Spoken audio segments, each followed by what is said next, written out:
नमस्कार मित्रांनो. काल निफ्टी 23,250 या अंकावरती बंद झालेला आहे. काल FIIने 2806 कोटींची विक्री केली तर DIIने 221 कोटींची खरेदी केलेली आहे.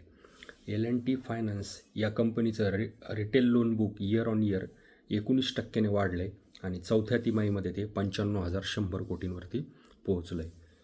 बजाज फायनान्सचा ॲसेट अंडर मॅनेजमेंट चौथ्या तिमाहीमध्ये 26% वाढून तो 4.17 लाख कोटी इतका झालेला आहे. तर नवीन लोन 36% वाढलेलं आहे. कस्टमर बेस हा 101.82 मिलियन इतका झालेला आहे. डिपॉझिट 19% वाढून 71,400 कोटी झालेला आहे.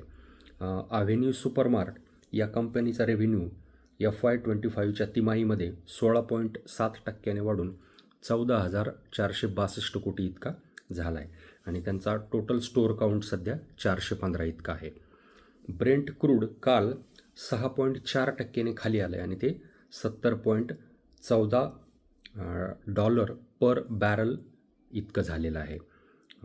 USने एनर्जी प्रोडक्ट्स टॅरिफमधून वगळलेत, त्यामुळे भारताचा अमेरिकेकडून होणारा ऑइल आणि गॅस इम्पोर्ट हा अबाधित राहणार आहे. काल रुपया 7 पैसे ॲप्रिशिएट झाला आहे आणि तो 85.44 वरती बंद झाला आहे. काल डाऊ जोन्स, नॅसडॅक, S&P 500 हे अमेरिकन मार्केट खाली आलेलं आहे. तर आपल्याला लक्ष द्यायचं आहे ते पॉवर सेक्टर आणि फार्मा सेक्टरवरती.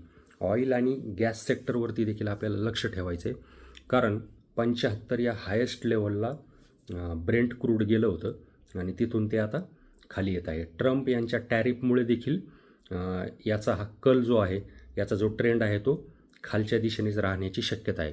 त्यामुळे आपल्याला ऑइल आणि गॅसच्या ज्या OMC कंपन्या आहेत, oil marketing companies, HP, BP, IOC या कंपन्यांकडे आपल्याला लक्ष द्यायचं आहे. या कंपन्यांचा PE अतिशय कमी आहे आणि याचं डिव्हिडंड यील्ड हे चांगलं आहे. तर मित्रांनो, ट्रम्प इतका टॅरिफ लावतील अशी खरं तर कोणाला अपेक्षा नव्हती. त्यामुळे सगळं काही प्राईसमध्ये आलेलं नाही आहे. अजून देखील प्राईस करेक्शनला नक्कीच वाव आहे आणि येत्या 2-3 महिन्यामध्ये अनेक देशांबरोबर नव्याने ट्रेड डील्स होतील. आपलं व्यापार मंत्रालय देखील द्विपक्षीय चर्चेद्वारे अमेरिकेबरोबर ट्रेड डील करण्याच्या प्रयत्नात आहे आणि ही ट्रेड डील जर झाली तर टॅरिफचा आपल्यावरती कमीत कमी परिणाम होईल. आणि तसंही जर पाहिलं, चायना, व्हिएतनाम यांच्या तुलनेमध्ये आपल्यावरती जे लावलेलं टॅरिफ आहे ते कमी आहे आणि द्विपक्षीय चर्चेद्वारे यातून नक्कीच एक सकारात्मक तोडगा निघेल. परंतु आता मार्केट खालच्या दिशेने जाण्यासाठी वाव नक्कीच आहे. येत्या 1 ते 2 महिन्यामध्ये साधारणतः मार्केट खालच्या लेवलला एका ठिकाणी स्थिर होईल आणि ती लेवल आपल्याला 23,000च्या खाली मार्केट गेल्यानंतर आपल्याला वॉच करायचं आहे की कुठल्या लेवलला मार्केट सेटल होते आणि त्यानुसार आपल्याला दिशा ठरवायची आहे.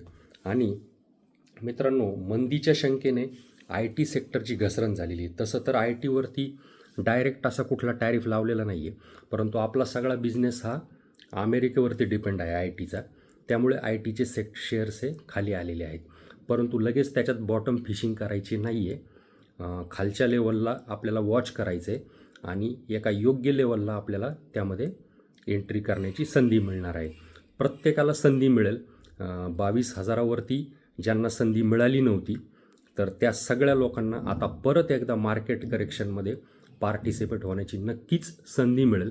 तेव्हा लक्ष ठेवूया आपली ट्रेड डील किती लवकर होती आहे, त्यानुसार आपण ठरवूया की आपल्याला मार्केटमध्ये केव्हा परत एंट्री करायची आहे. तुर्तास इथेच थांबूया. धन्यवाद.